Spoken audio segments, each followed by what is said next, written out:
There were these people who achieved these extraordinary results, and because, like the Greeks who walked the earth 2,000 years before Jesus Christ did, because they couldn't figure out what these people had that made them so capable of getting such extraordinary results out of people, they gave them a name. They called them charismatics. Said, oh, he has charisma.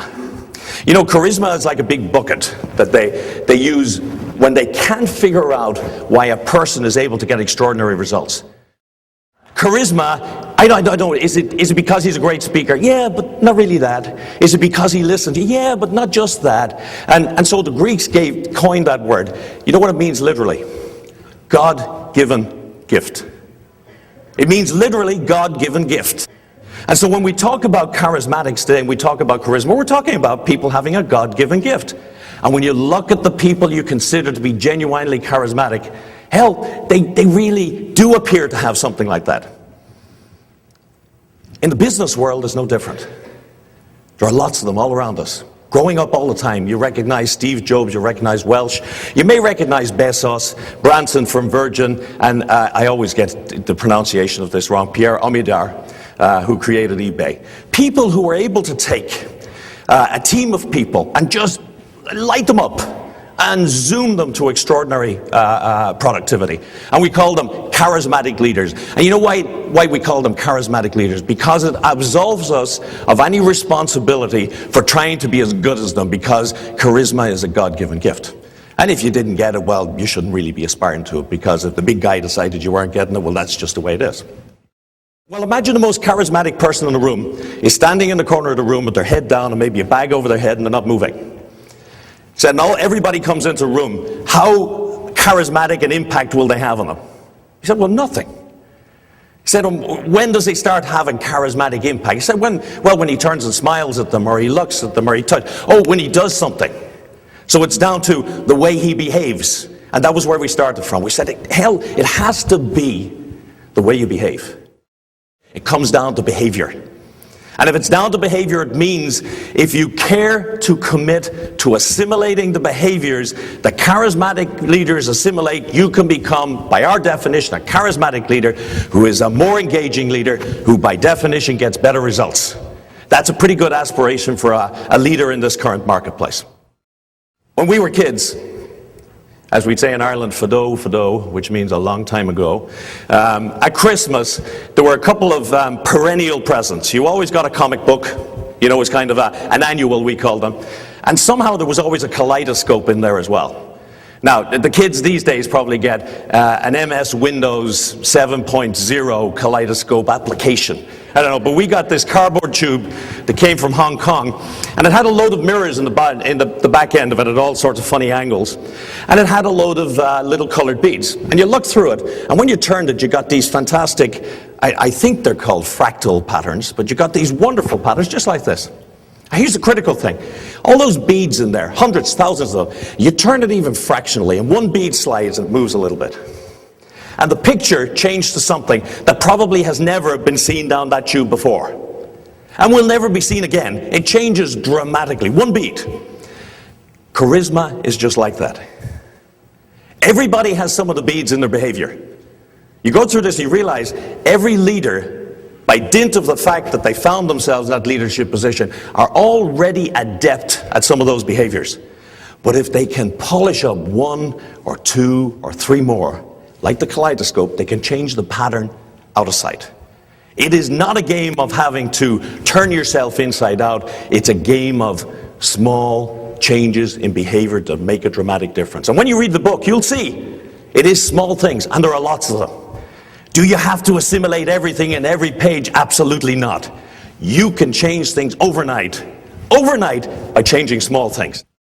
And we found that we could describe why they had a charismatic impact using two key principles that we talk about in the book.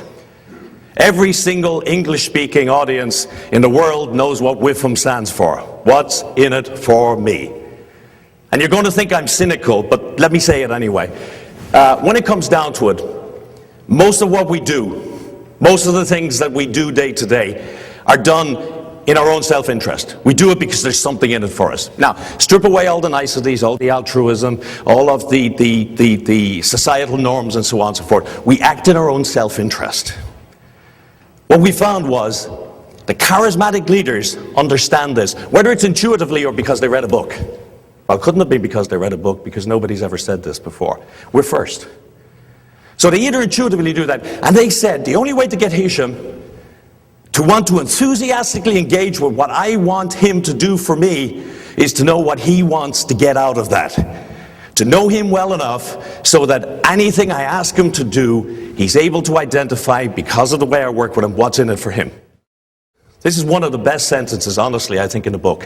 It said, the extent to which you are perceived as being charismatic is directly proportional to the extent to which people feel or fare better after each interaction with you. Now, feel or do better after each interaction. Charismatic leaders make a decision that when people interact with them, it will make a positive difference to them. And when you see some of the behaviors we talk about, you'll see this describes it.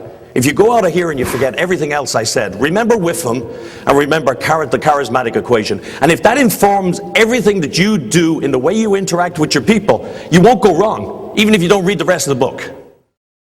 One of the most critical things we found from this study, and that has been echoed by other studies, is you will go further and faster as a leader with good communication skills than with any other single set of behaviors. If you have nothing to say and nothing inside your head, but you can communicate that nothing really well, you have about 40% of what it takes to be charismatic. 40% of the impact, charismatic impact, came down to communication. And not just this sort of show-off communication, the interpersonal, I really want to hear from you, and as we would say in a checkpoint sense, listening carefully without interrupting and soliciting feedback and suggestions and making it comfortable to raise concerns and so on. So communication was really decisive.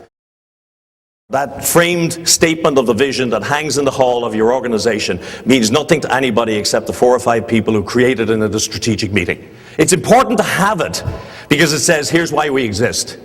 But it's not important to the people in Regis who have just come through, say, the last 2 or 3 years. They've lost some of their colleagues, complete reorganization, uncertain environment. What's important to them is, what does the vision mean for me?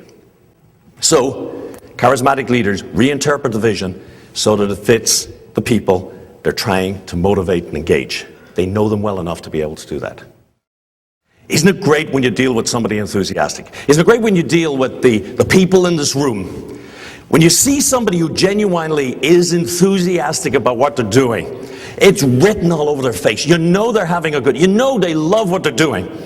And what the book will tell you is that you don't even realize, but you start mimicking their behavior and their mannerisms and everything because you want to feel like they feel. And it happens, and it works, and it's so extraordinarily contagious. I'm walking into the room and saying, you know, I know the economy is really kind of destroyed at the moment, but we'll be okay, we'll get through. Let's go for it, and let's set a really ambitious goal for 2011. Okay, guys, you know, the enthusiasm was what motivates people. Since the year dot, that they really need to recognize and provide formal recognition to our leaders, or to the people that work for them. We've never told them why it works. They've always taken it on faith. 2 quick things that are described in some detail in the book.